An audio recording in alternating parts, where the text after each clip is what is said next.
everyone. My name is Yarek, who buys real estate, and Yarek Denko is my full name. And today's topic is how to legally raise money. We are waiting for our other speaker, as well as Nick just joined us. Hey, Nick. Hey, Yorick, how are you? Good, good. Can't complain. All is well. All is well. So yeah, we're here at the Distress Note convention, which has been a great turnaround. A lot of people came out. A lot of people have been talking and contributing. A lot of questions being answered and asked. So I'm really happy to be able to be a part of this amazing convention. You've been participating all day, Yorick. What do you think it's been like? Some tips or insights that you thought was kind of like that's really stood out for you, or stories? Yeah, so like previously we had Steve Lloyd on, and he mentioned about keeping it simple, keeping it KISS, keep it stupid simple or silly simple. Some may say, and it's true. When you complicate things, there's no reason for it. There's no reason to reinvent the wheel. And the second thing I've been hearing a lot is marketing. Marketing is a very important thing. Looks like we have Jillian on. Hi. Hi, Jillian. How are you? Are you driving and doing this presentation? I had so many issues this morning. It was ridiculous. Like first my computer started updating, then somebody started jackhammering in my neighborhood, and you couldn't avoid it. So I was like, I'm just gonna jump in my car and do this from the car and do it on my phone. So I hope you guys don't all mind. No, I don't mind at all. You got to get like 100 people, but I don't think anybody cares. The content is what matters. As long as we can hear you, that's the most important thing. You have an amazing background. I love the hat, the Beatles. Love it. Everything's great. Yeah, well, it's funny too, because today's presentation I named Private Money Rockstar, and I'm going to teach everybody how to raise money for notes and become a private money rockstar. And any person can do this. So you just gotta know how to do it. That's it. There we go. So, legally. Legally, really important.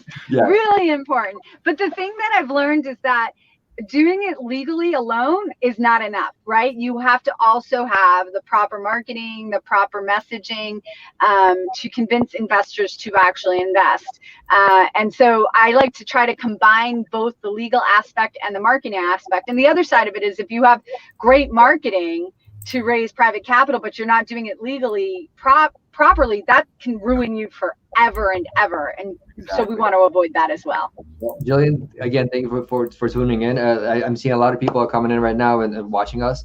So today's topic is how to legally raise money, right? And we have an amazing speaker today. Jillian is here with, for the very few people that do not know you, might not know you.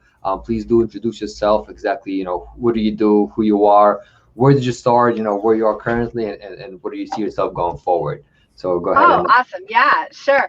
So I love telling people where I came from, because a lot of times what people don't understand is I came from the same exact place where you guys all are at, right? Before I started practicing law, I was actually in law school and doing my own deals, and then and working for a company doing deals. And we did we didn't do notes, but we did condo conversions.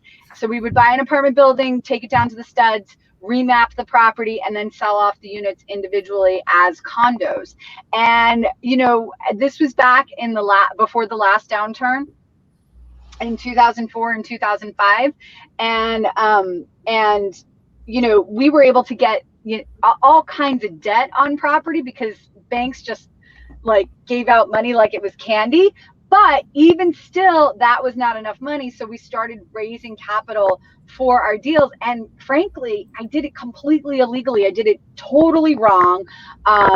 And then I realized that there was this world of securities laws that you actually had to adhere to and follow in order to raise capital properly. And believe it or not, once I started doing it legally correct, actually started raising more money. So something to consider is that you don't necessarily need to be legal. You don't necessarily need to break the law in order to raise money properly. As a matter of fact, I promise you, if you follow the law, you'll raise more money. So after that, and then the downturn of 2000 that started in 2007 and peaked in 2008, I started helping real estate entrepreneurs, including folks who are raising money for notes, with how to structure their deals to raise capital. And I've been doing that as an attorney for the last, that's since 2007, so past 13 years. And now I'm focusing on helping people not just structure it legally, but also how to actually raise the capital. Awesome, Jillian. Thank you for that information. So did you originally, so notes is something you've been doing now, but originally did you start off with it? Is it something you just kind of like fell into it, or was it like a partnership that pushed you into it? How did you get into this whole industry? Well, like I said, I was in law school and I graduated law school, and I was in the real estate industry. And when the last downturn came, I just was like, oh, I know what I can do. It was more, I knew I didn't want to buy any real estate at the time. I knew that I didn't have the capital I needed. And also I wanted to use my law degree. And so that's kind of how the decision came to start helping real estate entrepreneurs figure out how to raise money for their deals. And since then, I've invested in real estate. I've bought notes. Some of the note investments I've made were the best investments I've made, because the great thing about notes is that you don't have to touch a property if you don't want to, ever, right? You don't have to deal with tenants ever. You don't have to deal with the construction costs ever. And that's one of the amazing things about notes, is like it's cash flow without any hard assets, and without any of the liability of the hard assets. It's amazing. So it's kind of hands-off investing. Jillian, yeah. Do you do your segment or interview you? Because I use is best.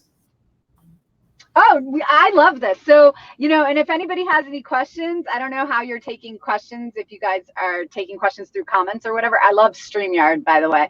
So if you're taking questions through StreamYard, I'd be happy to answer any questions. And just shoot, because I could talk for days and days and days, but it's best if I know what you guys actually need. Okay. I guess, so I met you as a SEC lawyer. So we'll start with that, and then the rules to raising, and because no, I don't have any other lawyers on this on this event, and so you're the one. And then we'll go into your marketing strategies and things like that for helping investors raise. So we'll start with the rules. Yeah. So what are the rules to raising? Are we allowed to tell people rate a return? Are we allowed to just raise capital from everybody? So this is great. That's a great question. So it really depends on what it is that you're looking to do and who your investors are. So the first question you need to ask yourself as a real estate entrepreneur, as a note investor, is, who are my investors? Because here's the thing, guys, is that people who know, like, and trust you are always better than people who've never heard of you before, right? They're always more likely to invest. So you have to start with who knows, likes, and trusts me, and then evaluate those people. So if somebody who knows, likes, and trusts you is not necessarily an accredited investor, which I'll get into in a second and what an accredited investor is, then you have to think about, am I practicing what I call investor alienation? Are you alienating people who know, like, and trust you in favor of people who don't? And if that's the case, then you need to back up for a second and think about what your marketing message is and how you deploy that marketing message. And see, this is why it's so important to understand both the law and the marketing. So let's start with the law part. An accredited investor is someone who makes $200,000 a year as an individual, $300,000 a year as a married couple, or has a net worth of $1 million exclusive of their primary residence, or the new rule, if they have a Series 7, Series 63, or Series 82 license. Those are like certain securities brokers and dealers like that. So those are your accredited investors on an individualized basis. And under the rules, if we look at the law like a tree, you have what I call the Mac Daddy of securities laws, which is the Securities Act of 1933, still a good law, came out of the Great Depression, part of the New Deal. Securities Act of 1933 tells us exactly what we need to do when it comes to raising capital. And it says you either have to register the security with the Securities Exchange Commission, or you have to have an exemption. So as real estate entrepreneurs, we usually look for an exemption. And as note investors, we usually look for an exemption. And that exemption, generally speaking, is called Regulation D. So Securities Act of 1933, under that, Regulation D. And then under that, there's a rule, and it's Rule 506. And under that, it's divided into B as in boy and C as in Charlie. Now, this is where we get down to it. And some of you are like, Jillian, I already know all this. I've heard of Rule 506B and C, but it's sometimes good to understand how this all works. Like, where did it come from? And, and do you have to have this memorized? No, you just have to have a general understanding of the rules, because you're going to hire a good securities attorney to help you with this anyhow. But you ultimately have to decide, which rule am I going to use? So it's either Rule 506B as in boy or Rule 506C as in Charlie. So let's start with B as in boy. B as in boy allows you to raise as much money as you want from your friends, family, network, people you know. These are the people who already know, like, and trust you. You have some kind of relationship with that person, right? So that's who we're looking at when we're talking about 506B. And what this means is you cannot use means of general solicitation with these investors, or any investors, which means you can't put something on Facebook, you can't put something on LinkedIn, you can't have a meeting and say anybody can come to this meeting and then I'm going to talk about my deal and ask you to invest. Those are all modes of general solicitation. Sending out a blast email, that would be a mode of general solicitation. So you want to be really careful with doing that under 506B. Under 506C, however, we can do all of that. The big but is, you can only take in accredited investors at the point of investing. So B, people who already know, like, and trust you. C, you use general solicitation and gather all kinds of new investors, but you cannot take anybody who's not accredited. So you have to, that's why I talk about investor alienation. You want to figure out who are the people who know, like, and trust me? Do I know enough people who know, like, and trust me? And are they accredited or unaccredited? And so that's why we start with asking ourselves that question before we decide what we're going to do. Awesome, Jillian. That's a great point of view. That's really important, right? Because we have two different options. Now going back to the option 506B as in boy, what is it like? What is how much do you really need to know a person, right? Like, let's say it's if your father or your mother, that's really blood related. Let's say your friends, right? What does it mean, a friend? Like how deep does it have to go? Yeah, it's a great question. So there is a actual test for this, and it's whether do you have intimate knowledge of one's financial ability to invest? Do you have intimate knowledge of one's financial ability to invest? And if you don't, then you don't have what's called a substantive pre-existing relationship. So if you just meet somebody one time and you have a small conversation with them, that probably doesn't rise to the test of a substantive pre-existing relationship.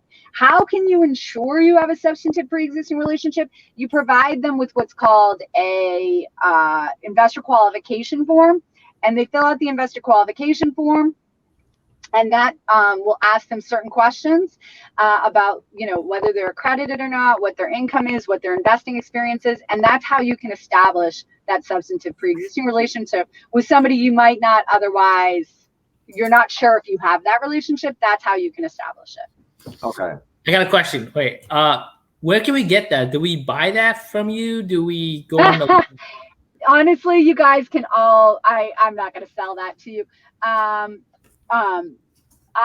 My suggestion would be to all of you is to just Google search investor qualification form. And honestly, I'll let you here. I'll even give you tips on how to do it yourself, right? An investor qualification form should ask a potential investor the following things. One, are you accredited? And then define accredited investor for them. You can go to sec.gov and find the definition in really simple terms right there. Two, if you're not accredited, what is your investing experience? And just ask them. And if they don't have any investing experience, just keep on keeping on, because you should not be taking them in as an investor. They're not sufficiently sophisticated to invest in your deal. Wow, so it's just 2 questions. Well, or Yeah. you can keep it as simple as 2 questions. It can be as simple as 2 questions. Yeah, absolutely. But seriously, just Google search investor qualification form and you guys will find one. I'm not going to sell you one. Got it. Simple. Awesome. Thank you. By the way, it. I want to say something before I forget. I've interviewed a lot of SEC lawyers throughout like my events in terms of like, you know, how to, 1, raise capital, but 2, also different funds that exist. And best person that explained it, because you made it so you made it like it was so easy for us to understand. So it just tells me how much experience you have in it. Oh, thank you. I appreciate that. No problem. So Jillian, I have a question, and I agree with you, Nick. Definitely, that was a really simple to understand, and most of the viewers that we all have here on are newbies, or they're starting off, or they're not as experienced in some as seasonal investors. And again, guys who are joining us right now and who are watching us, please make sure you do ask questions. Most of the time, whatever question you might have, another person does have the same question. So go ahead and ask that question so we can answer it for you. And during the interview or even after, would love to follow up and make sure that you guys get the value for your time. And then again, Jillian, thank you for coming out and sharing the gems and sharing your knowledge with us. So kind of going back to 506, and I know I've asked it before. So I have friends. I just want to see, so family and friends that are close. How close is close? Meaning, because like another person told me that it could be wrong. It really, you can't ask within the first, like you said, if you met them once, you don't really know them, that doesn't really qualify as a friendship. So is there like a guide that we can maybe look up or follow that would be like, hey, if you met this person once, you didn't talk about finances, then it was a text message, email, maybe on the 5th time you could start talking about finances or whatever it is. And again, like you said before, you got into this game where you weren't really legally done, and it is easy to do things legally, right? So like, and I agree with you. It's the same thing as like Rich Dad Poor Dad says. It takes a lot more effort to lie and keep on lying and remember those lies versus just being honest and transparent and getting things moving. So moving back to 506B as in boy, what makes a friend that is able to invest, in being legally proper of doing things? Is there a structure?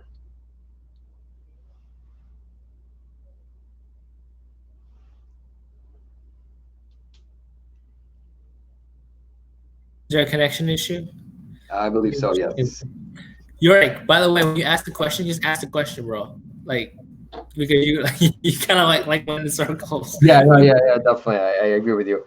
Yeah, I just pretty much wanted to find out, and most likely because I understand your question. You're like, because Jillian answered the question in terms of like, okay, you get them to fill out an investor questionnaire, okay, and then if they qualify as accredited, you can skip the whole I know you, right? Yeah. Because they qualify to invest in risky opportunities, or right. they're one is either they're skilled and they're sophisticated enough to identify the risk, and 2 is they have enough money where if they were to lose it, they're not at risk. Right.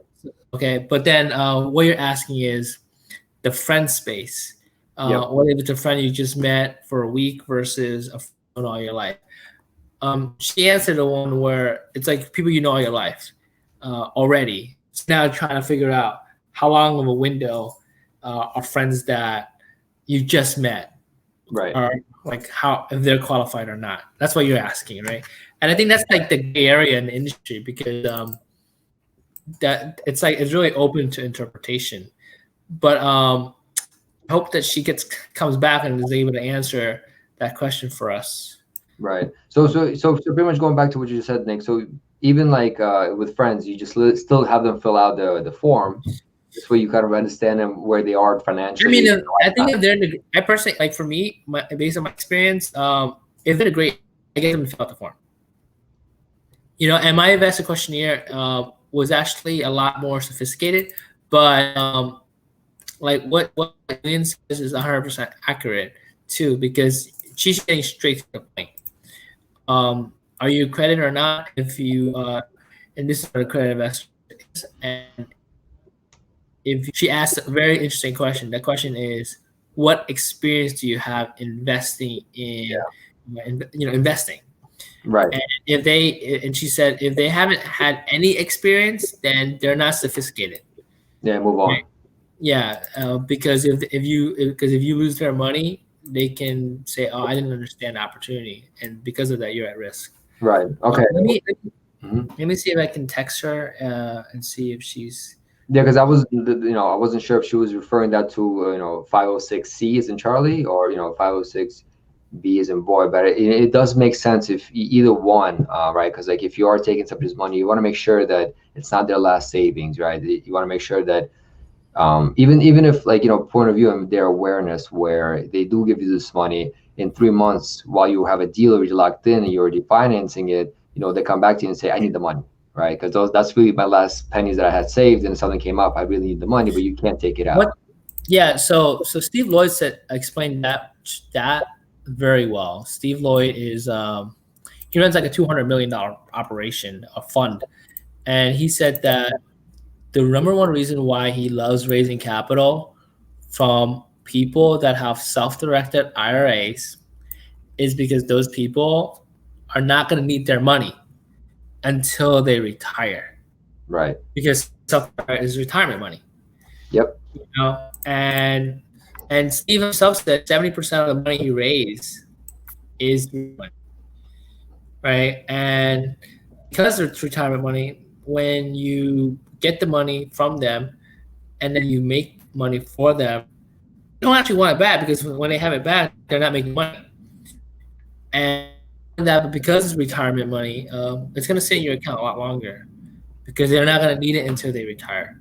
Right, because they can't even touch it if they wanted to. Yeah, exactly. Yeah, and it's really interesting because you'll meet people that work, a lot of, like, they'll do a lot of hours, or they work really hard, but in terms of working capital in their bank account, they don't have a lot. Yep. But because they work and they've worked throughout the years, they actually a lot of times have some sort of retirement account that's been saved up over the years. And it's just that they don't look at that as money that they can use to invest or spend, because typically it's being managed for them by a fund of some sort. Right. And so they don't look at it as like, oh, I can actually manage that. And so they always will tell you, hey, if you go to people and you're talking to them and you're asking them, hey, do you have money to invest? They typically will say yes or no. But the people that say no, if you really look at it, they might actually have a lot, but they just don't know. Yeah. And it's because of retirement money. Right. That makes sense. Yeah. And good thing to know that there are the two different rules and laws that are in there, 506B and 506C. So there's definitely channels and different ways of raising capital. The options are endless. Absolutely. Yeah. I texted her. She didn't text me back yet, so I think she's either in a dead zone or something. Let's give her another 5 minutes at worst, and in the meantime, let's do some questions. Jillian, as you guys know, I have experience raising capital. I've actually have experience setting up 3 funds. I'm not the one that set it up. It's the fund that I hired a lawyer to set up for me, so I actually have experience in raising. It's just I'm not as familiar with the different fund types that exist and the new funds that exist. The new funds that exist as Jillian. But I have experience in setting up, or I have experience with having a 506C fund. and the 503s and 504s and 505s. Awesome. So Nick, you mentioned you hired a lawyer. Can you talk about that process? How did you come about? How did you find the lawyer, and what was the process? So when I got into notes, I actually did kind of like I did this. The first fund I did was like this. I literally got an LLC set up. I got was it 10 investors? I think it was 10 investors. They each put in 25,000. It was an LLC. We were all partners on that, and the split was whatever we made from the profits, right? The investors would get like 30-40%, and then my guys and I would get the 60 to 70%. That was our first fund. Now that's not necessarily a 504, 505, 506, but it's actually a legal way to put a fund together. Nice. And we did 2 of those actually. We did that, and then so first time around it worked really well. So we did it again for a larger number, and then after the second LLC fund, we decided. I started going to like Dave Van Horn's event, Steve's event, and all these other guys' event that were really a lot more successful than me, and they were also doing funds, but they were doing SEC based funds. Mm-hmm. And after doing 2 LLC funds the way I did it, I was like, you know what? I think it's time to step it up. And because of that, my first fund was actually with Craig Sapetti, which is the same lawyer that Steve Lloyd used for his fund. Got it. And Craig made us a 506c fund. The 506c allows you to raise unlimited capital, and it allows you to raise money not just from people within a specific state, but it allows you to raise money also out of state. And so there's details in terms of like also how much money you can raise, how many accredited investors, how many non-accredited investors you can have, and things like that based on the fund types. And Nick, so the lawyer pretty much structures those things. You pretty much tell what you want, and he pretty much makes it legal. Yeah, but I will tell you this: there's, I would say, Craig is probably one of the most experienced note fund guys out there.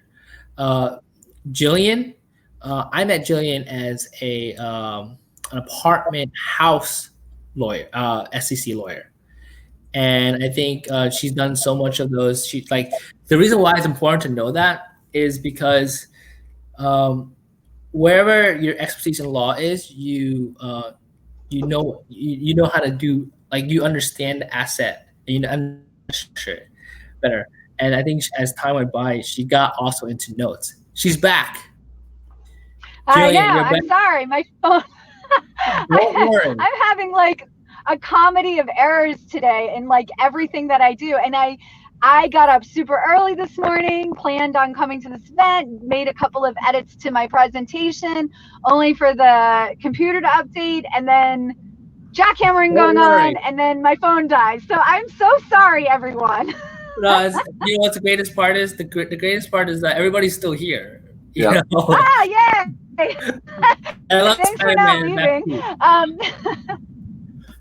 So we were talking about, you guys had asked, how many times you have to contact somebody. It's not really, I know there's this, thing out there talking about like a 3-touch rule in terms of how you contact people and how do you establish this pre-existing relationship. And again, it's not really about how much you contact somebody, but whether you have substantive knowledge of one's financial ability to invest. That's really what it comes down to. So, and again, that's why I encourage you so much to do an investor qualification form. Look, we know what general solicitation is and what it isn't. And what general solicitation is when you're blasting people, a general audience with information or an offer to invest. Or conditioning to believe there's an investment opportunity. If you just reach out to somebody, even if you only met them one time and said, hey, look, I have this opportunity. I don't want to talk about it quite yet because we haven't gotten to know each other. And I don't want to give you an offer right now, but would you be interested if I had something, based on our previous conversations? And they go, yeah, that's your opportunity to then qualify them as a qualified investor, like somebody who might be qualified to invest in your deals with the investor qualification form. And once you get that form back, then say, hey, here, I've got this for you. But like these one-on-one interactions are rarely considered a general solicitation, because it's not out to general audience. Somebody you might have met, they expressed interest. Here's the other thing about that, and I want to be very clear. You want to treat investors as if you're dating. You wouldn't ask somebody on the first date to marry you, and you don't want to ask investors on the first date to invest either. Yeah, and you should be vetting your investors as much as they're vetting you, because a bad investor can ruin it for everyone. So all money is green, but not all investors are created equal. So keep that in mind. Yes. Well said. And that's when you were away, that's me and Nick were speaking about, is that and one thing you shared, which I learned, is even if you're friends or family members, you still want them to fill out this, questionnaires, this form, to find out, is this the last savings they have, right? And then would they want this money? Do they need this money, right? Like, is this the So I love it. That was a great gem that you shared with us. Thank you for doing that. So friends and family members, or just a accredited investor, you still want to know their finances. You still want to know where they're at in their current life. Love it. Exactly. So Jillian, you mentioned originally you started off, we want to hear from your experience. You did it illegally. So are those things that you did illegally, meaning like wrong, right? You didn't know at the time that you were doing it, but once you learned and you understood certain things, like, you know what, I'm not going to do that same thing. So what I'm trying to say is, for the people who are listening and the viewers, what exactly should they not do and avoid that you've learned through your experiences and through your mistakes? Yeah, so I'll tell you exactly what I was doing. I wasn't doing any general solicitation. I wasn't going out and, putting things on the internet or anything like that. I wasn't putting billboards up or radio ads. What I was doing was, talking to people about investing. They would express interest and then just taking their money. There's a critical piece in the middle of all that. And that critical piece is providing them with proper disclosure. Something, if you want to really make it super simple in your mind, this is something I call the 3 Ds: disclosure, disclaim, and details. So you want to disclose all the material facts so that an investor can make an informed investment decision. You want to disclaim any liabilities. So you just want to be like, here are the risks, here are the rules I'm reading on, and you want to give them all the details about where their money is going to go, that kind of thing. So that's what I call the 3 Ds, and you can accomplish this by providing them what's called a private placement memorandum, which is the story of the expertise. Tell them those 3, and that is then what's the word I'm looking for? Supported by a document called generally speaking, as note investors, what we're doing is we're investing through a limited liability company. So for those of you that are just starting out, what you want to do is have a limited liability company. We could go through corporate structure and all the different corporate structures, but the reality is 99% of you are going to go with a limited liability company. So you have your limited liability company, but the governing document for that liability company is something called an operating agreement, and that's really the legal document between you and the investors. So the PPM covers the 3 Ds, rather. I keep wanting calling it a 4D, but there's only 3 of them. The 3 Ds, right? So it tells the story of investment, but the actual legal document is that operating agreement. Got it. Awesome.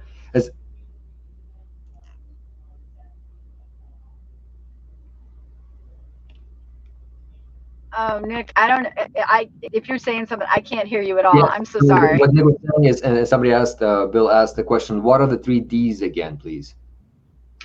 Disclose, disclaim, and detail. So you want to disclose all material facts, disclaim any liabilities, disclaim any, risk factors, and then give all the details that an investor would want to know in order to make an informed investment decision. Oh. That pretty much makes up a PPM, like what you were exactly. saying. Got it. Okay. Let's talk about raising. Let's get into that. So you're now helping people raise. Now, just so you know, I have a friend that was telling me that. He was like, hey, I want to sign up for Jillian's War Room program, I think it's called, right? And he was like, she's helping people raise. And I'm like, what? Because I've always known you as a lawyer, Yeah. And I met you in that space. And I'm like, what is she doing raising? Like, and so I'm glad that we're having this discussion. This discussion, because I want to hear so like what got, I know you've seen everybody's what is it called, that packet, that book where the people use to raise but I'm sure you've seen how people raise. So is that why you you changed your game up to not just helping people put these funds together, but also raise? And if so, tell us about how you tell us this. Yeah, no, that's a great question. So I found that there's a real need in the market. What my problem was with helping people with their legal documents is even though I was doing an amazing job, in my opinion, of helping them put together these legal documents, there was a real key element missing, and that was actually knowing how to raise capital. So, for me, there's a before and a during and an after process with raising capital. Before process is getting your investors ready, getting them understanding who you are, and building up yourself in the marketplace as somebody who has investment opportunities, right? And getting people to know, trust, and like you. So people would find a deal, but they didn't do any of that know, trust, like stuff before they found the deal, before they needed money. So then they would come to me, and I'm, as a lawyer, I was really the during part, right? Okay, we need to raise capital, get us our legal documents, let's go. And then they'd have these beautiful legal documents and not be raise ready on any level. Like they wouldn't have investors who knew, like, and trust them. So what we're doing in Multifamily War Room is teaching people how to build up that credibility snowball so that when they get the deal, they snap their fingers and the investors line up. And then it's a matter of putting together the legal documents. And then I also found there's a huge problem in the industry of people who go out, raise the capital, and then don't know what to do with their investors after the point to keep them satisfied, because it transcends just sending them a distribution check every. It really comes down to, do your investors have during and after your fundraise? And if any part in that, if any link in that chain is damaged, the whole chain can fall apart. So you want to make sure that your investor has a before, during, and after experience that's pleasant, because despite how great of a job I do on writing your legal documents, they're 99% of them are not even going to read those documents until there's a problem. They're literally going to go based on what you did for them before, how their experience was in investing. Like, was it easy? Did you have a platform? Did you make it so that they didn't have to go get something like notarized or run to the bank to get something wired? Did you set it up so that you can ACH their money in? Did you make it a pleasant experience? And then after, what did you do? Did you do what you said you were going to do? Or if something went wrong, how did you handle it? And did you handle that properly? And so that's really, what we're trying to do, not just with Multifamily War Room, but in general. And that's kind of how we've redesigned the firm, so that I'm kind of outside of the firm, helping people get this ready before they waste money on legal documents that are that's really what it came down to. And we built a great system at Crowdfunding Lawyers, and it now runs itself with some really great attorneys who know the law. And I send the clients to crowdfunding lawyers all ready to go with people ready to get their legal documents done. And the thing is about this is if you do this right every step of the way, guys, it will take you no time to get your legal documents right. It will probably cost you less money, regardless of who you go to, whether you go to crowdfunding lawyers or you go to another attorney. That's the beauty of being ready for the before, during, and after of raising capital. Awesome, Jillian. Thank you. How long does it usually take to get the documents ready? Time frame? Yeah, well, it depends on the lawyer, right? But I will tell you, crowdfunding lawyers can get it done in 2 days. We have proprietary systems that we've built over the years that take 2 days. The thing is did you come to crowdfunding lawyers prepared? Knowing exactly what you were going to do, knowing what your structure was, knowing what you were going to pay your investors, knowing what your fee structure was going to be. And this was the problem I was finding. People would come to us, but they didn't come to us with that information. And then they'd go, well, what should we do? And it's like, I'm not running your business. I don't know what you should do. I'm just your lawyer. I mean, I know what you should do, but I shouldn't be telling you because it's your business. And that's, again, why I kind of stepped aside and said, hey, how can we help people? And so we've created calculators and charts and graphs. And you know what? I'll even provide one of those calculators to your audience here to try out and see how it works for them so they can figure out these things. Because a big thing, the other big issue I find is, just such desperation for people to get their deals done, whether it's buying notes or multifamily or mobile home parks, whatever they're buying. Yep. They're so desperate to get the deal done, they're willing to sacrifice themselves for the deal. Never sacrifice yourself for the deal, because your time is worth more than your investor's money. And you have to remember that. That doesn't mean you shouldn't care about your investors or their money, but you have to care about your time and founders approach stuff. If the founder isn't taken care of, then no one's taken care of, right? Because you're going to just stop caring your investor. So you fast first approach and figure these things out. How are you making money? And with note buying, there's all kinds of different ways to make money. First of all, there's the obvious way of making money through equity, right?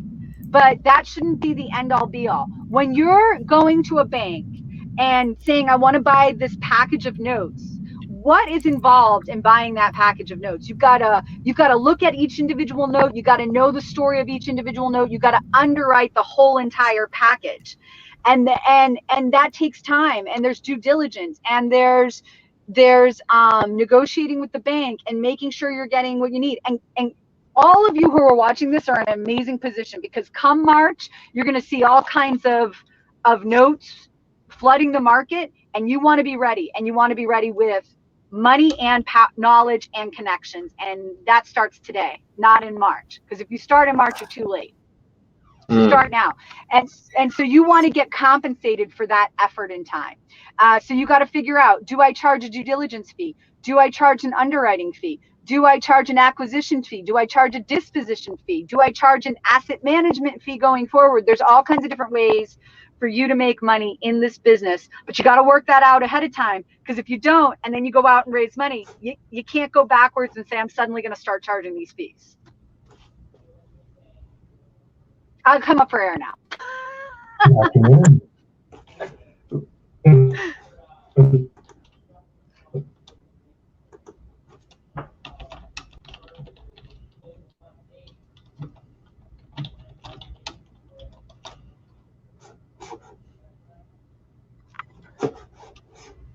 I'll be right back. Talking, but he's muted.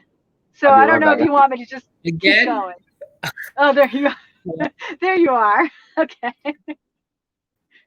No, you're muted again. Oh, there you are. Okay. Okay.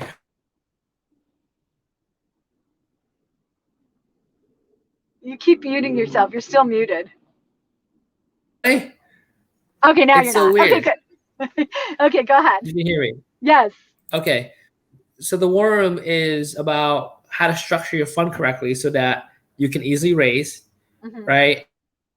And this pool of people together to invest before you ever set up the legal paperwork. Because that's right. because I've actually experienced that where it's like we set up a fund and then we paid like the $25,000 to set this thing up, and then we're like, oh, to raise for it. Yeah. So I see how it works now, and I see why it works, because you as the lawyer that is working on so many people's funds, in a way you get to see what the industry standard terms are. Yeah. Right. And whereas with us on the outside, we don't. We only see what people say, but you're actually seeing what's actually closing. So that's valuable insight. And you will be shocked to know, like, you'd be shocked to see how investors react to things and why they react to things. And I will tell you right now, the bigger investors that I deal with will not invest in a no-fee fund. They will not, because they're fearful that if it looks desperate. Number one, it looks desperate. And number two, they're fearful that if the founder's not taken care of, the founder will not take care of their money. So do not be afraid to charge fees. That doesn't mean you should get greedy. That doesn't mean you should charge exorbitant fees. It means that you need to balance your time with your investor's investment. And you have to think about, what is a good return? What am I balancing risk with reward for my investors in an appropriate manner? John, I think if you provide just this variable alone in your war room, it's more than worth the cost of like signing up. I think because I don't even know what the standard fees are. Because it's all made up, right? Like everybody makes it up, and then somehow eventually everybody uses it, and because they use it, it becomes like an industry standard. Do you get what I'm saying? Exactly. And so the fact that you get to see that, and the fact that if that's what it is that we get as joining the war room, that makes it totally worthwhile, because it's like, because it's like I'm gonna go spend $25,000 to create a fund, but my terms could be wrong, and because they're wrong, it's actually harder to raise. Exactly. Mm-hmm. That's crazy. No, okay, and it's not just that. It's not just that. It's about building your confidence up to go out and raise capital, right? So if you don't have the proper foundation and you can't articulate your story and your messaging the right way, then you look unconfident, and we don't want any of that. So part of it is building up your confidence and being so confident in your numbers and your story and your why and how to tell the story. We did this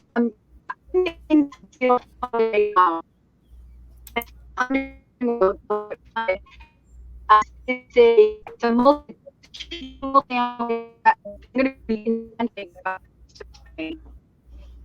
but it's a huge family play in the Southeast, and I will tell you, we're with me and Tarek for a long time now, and so we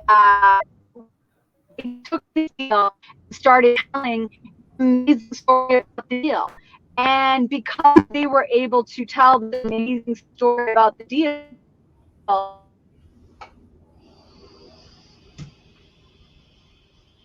of really big investors who immediately said, yeah, we're interested. And they said, yeah, we're interested because of the way the story was told. Why? You always start with why, then you go into what, and you go into how. And if you can nail all of those things for your particular investor, you're going to do great. So always start with why. And all you note investors out there, you got the best whys, because you can talk about, we don't even have to touch the asset. We don't have to deal with tenants. We don't have to do this. We make money just by owning pieces of paper. That's an amazing why. So formulate that why into your own reasoning and go with it. All right, we got 5 minutes left. I want to open it up for questions from the audience. It says, So first of all, by the way, I just want to say this: the war room itself. When I said that, if you just gave this, like, if you just share with us the standard fee structure, that alone was worth it. What I meant was like that alone was worth it. But the fact that you're providing the story, you're helping people gain confidence that aren't confident. That's like all the plus is what I'm saying. But yeah, so let's go back to the Q&A. Yeah, absolutely. So the question is, do you have a teaching system where you teach how this is all done? It's the war room. Am I right? Yeah. So so if you guys go here, I'll give you two places to go. I'm going to tell you to go to Multifamily War Room. You can just like us on Facebook, and then also go to Private Money Rockstar, because I have a bunch of free stuff on there. So Private Money Rockstar, go to the Facebook page there. I have some things called Private Money Minutes that are really super helpful. And then I also have some other free downloads. So yeah, if you guys want to go check those two spaces out, you'll find what you need. So there it is. Yeah. Go to Multifamily War Room. There's, I'm assuming something that they can fill out, and they can get more information on the course itself. Yeah, absolutely. And guys, also, I want to encourage you. You can also email me at Jillian@JillianSidoti.com. That's just Jillian, my first name, at Jillian, my first name, Sidoti, my last name.com. And I'll be happy to, if you have any questions you're shy about asking here, I'm happy to answer some easy questions, easy ones. Don't throw me any hard ones. Okay, let's do the next question. What if someone approaches you saying they privately lend money rather than the other way around, meaning you're not trying to raise, they're trying to lend? Does that change any of their raising money requirements? It just depends on the relationship and the relationship you develop with the person who's raising the capital. It doesn't change anything for you. You can lend your money out all day long. That's your prerogative, right? You don't have any real rules of lending your personal money out unless you start, building a business around lending capital. Then there might be some certain state requirements, regarding usury or, commercial lending. Most commercial lending laws are relatively loose, but they do vary from state to state. So you want to be mindful of that. But as far as securities laws are concerned, no, you don't have to pay attention to securities laws. It's the people who are raising money from you that have to pay attention to securities laws. So you want to be really super cautious in that regard. All right. Next question. Ayumi, for Series 7 /63, does the license need to be active to be considered an accredited investor? That's a good question. I don't think it does. I think it's just like if you ever passed that exam and had the license at some point in time, you can be considered accredited. Okay, and then next is, or if a person has passed the exam, does it make the person accredited? Yeah, sorry, I read ahead and okay, you already answered it. Okay. Sorry. I didn't process that. They're educated, right? The 3 Ds, which is experience, education, access to cash type of thing. Those are the three E's that makes a accredited investor. Okay, let's go to the next question then. How important is it to have a detailed exit strategy for your investors when raising capital? Can you guys still hear me? I don't know what happened. Yeah, this is actually better because that way you have a clean connection. Good. Okay, so how important is it to have a detailed exit strategy for your investors when raising capital? It doesn't have to necessarily be detailed. You just have to think about it, right? So for example, I'll take one of my biggest clients. Is a guy named Grant Cardone. Some of you might know who he is. He wrote a book called 10X, and his exit strategy is like, I'm going to exit in 10 years. And part of my exit strategy is I'm going to look for big funds to sell to. That's really kind of vague. He just knows he's going to exit in 10 years, but it might be that he sells the property publicly, like, you know, he just lists the property with an agent and sells it. It might be that he sells it to a related fund, but his ultimate goal is to try to sell out to a large, you know, private equity firm or a large REIT or something like that. But he could take any one of those exit strategies, but the overarching exit strategy is we're going to be done in 10 years. Interesting. Awesome. That was good. I didn't like it's so simple, but it also makes a lot of sense. Yeah. Now, is it mandatory to have an exit strategy, or I mean, do you have to at the end get out of the, or can you hold on to it forever? How does that work? You could hold on to it forever, but you got to tell, like, you have to tell your investors that is what your intention is. Yeah. Got it. Okay, makes sense. Okay, Jillian, question here is, since you're doing the war room, do you still do funds for people? And if yes, how do they hire you? Oh yeah, no, please. Yeah, no, please do not think that for a second that you can't have somebody do your documents for you. We have some great lawyers at Crowdfunding Lawyers, and somebody will help you, and they'll do it quickly and efficiently. And like I said, we built a great system. So as a matter of fact, I want to encourage you to email, if you need documents, email Jeff, who does a lot of note funds, Jeff at crowdfundinglawyers.net. He will be happy to help you out and get that fund done for you. Okay, I'm gonna post up Jeff's email. Yeah. Give me 1 second. So I'm not really sure if we touched about it, but like, let's say, you know, kind of go into marketing, right? How do you really, you know, what, from your experience having some successful people that you dealt with, how are they marketing and, you know, raising money? So your marketing message should be like, if I don't know if any of you out there have heard of a group called BNI, with Business Networkers International. They usually in, like, you know, towns, and you go to a Business Networkers International meeting, and the concept is that you come with an idea, thought process of giver's gain. And I always loved that philosophy of giver's gain, because it implies that if you give, you will get something in return. And so all of you right now, the way you can start is by having a philosophy of giver's gain.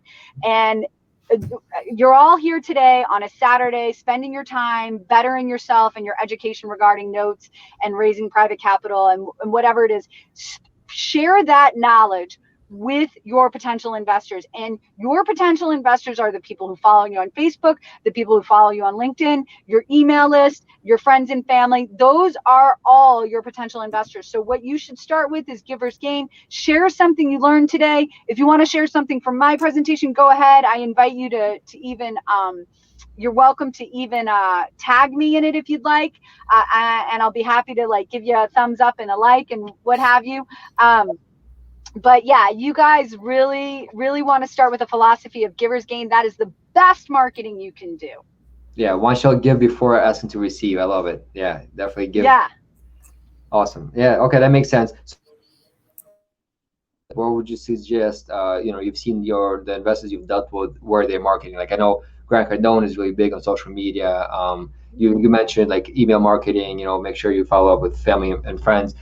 Well, where else would you say do you see a good turnaround for, you know, accredited investors?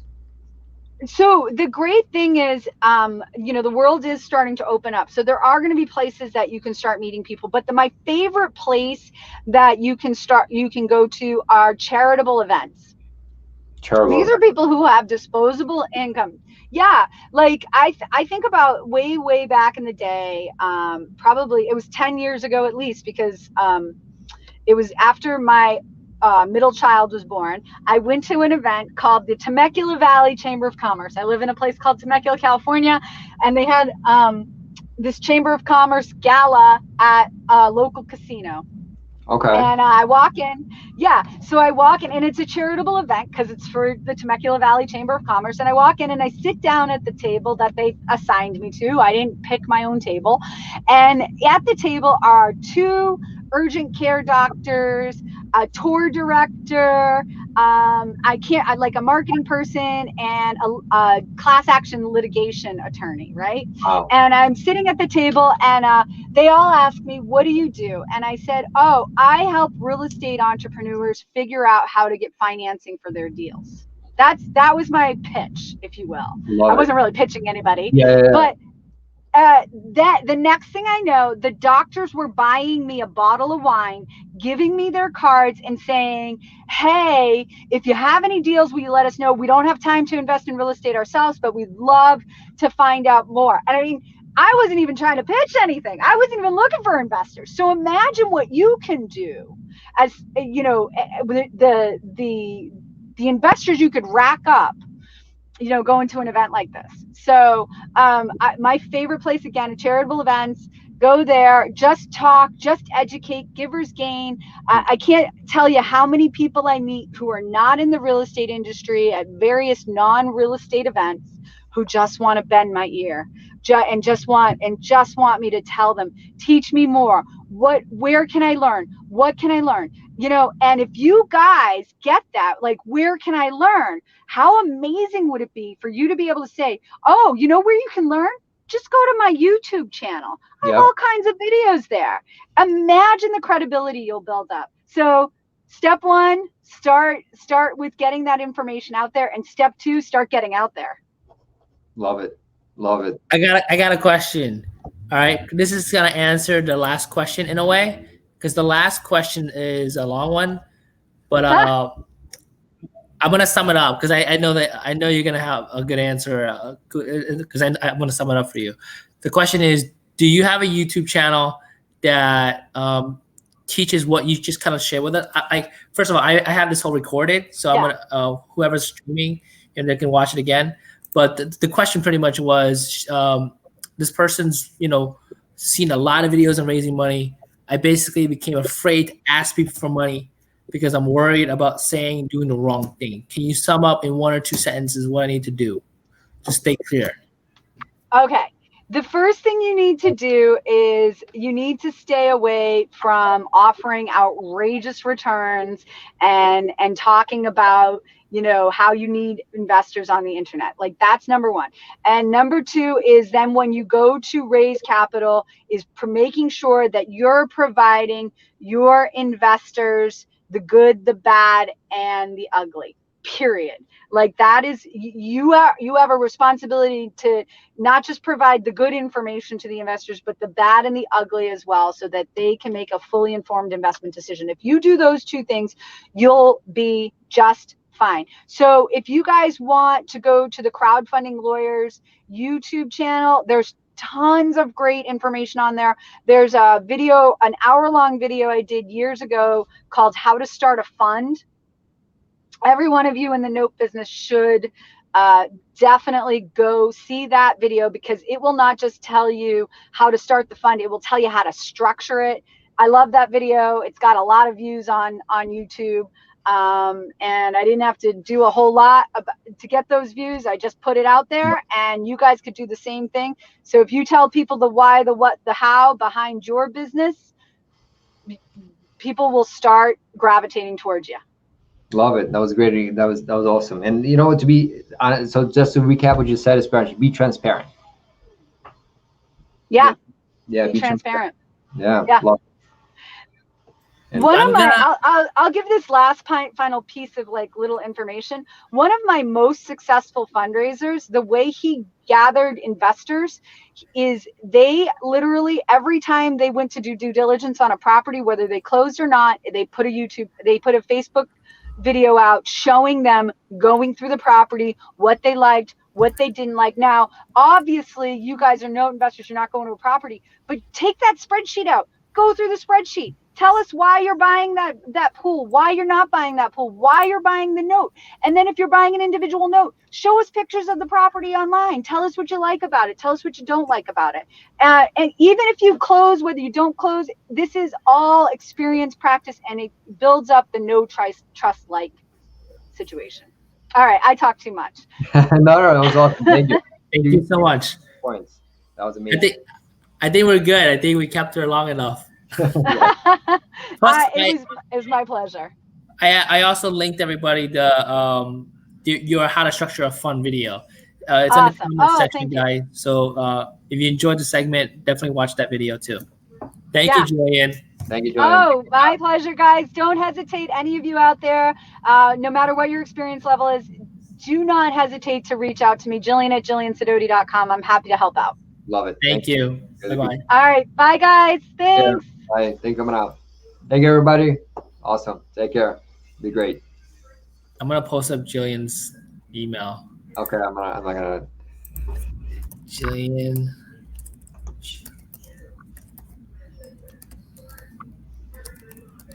We got a lot of people saying thank you, Jillian. Thanks, everybody. Yeah, awesome. Thank you guys for coming out and watching. I hope you guys learned a lot, and make sure you follow up. You know, the Money's gonna follow up with her and the other great suggestions she's given. Jeff at crowdfundinglawyers.com and the YouTube. There you go. That's her. Definitely. Yeah, I think what she shared with the standard industry standards is super valuable because like one of the hardest reasons to raise is that you don't fit the standard. So it's not about just because it's not about just who you know, but like when you tap out on raising from who you know. Yes. You're gonna go down to industry. Like Wall Street has an industry standard. And if you want to raise money from Wall Street or whatever asset you're doing, if you don't fit the industry standard of what Wall Street people like to see, right, it's actually very hard to raise from them. You can't connect if you exactly. Close. Because they're used to what they're used to. Yeah, there you go. Perfectly said. All right, perfect. All right. Thank you, Nick. Thank you, man. All right, thank you guys. Take care. See you guys in the other rooms.